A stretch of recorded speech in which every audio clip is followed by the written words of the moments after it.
span, and leisure time to sit a while.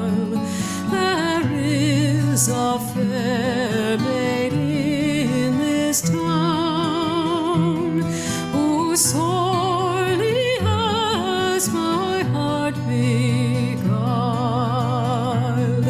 Her rosy cheeks and ruby lips alone she holds my heart in thrall. Then fill to me the parting glass.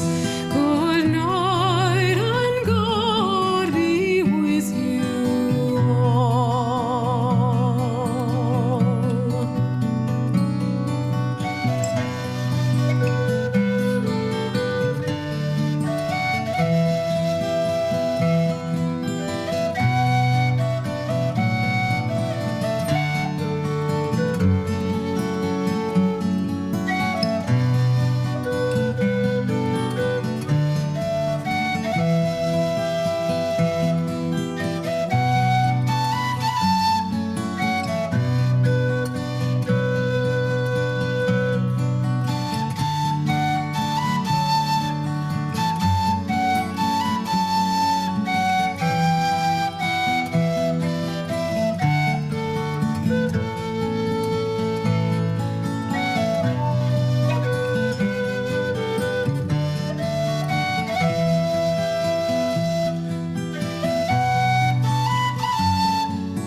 That e'er I've had, they're sorry for my going away, and of all the sweethearts that e'er I had, they'd wish me one more day to stay. But since it falls into my lot that I should run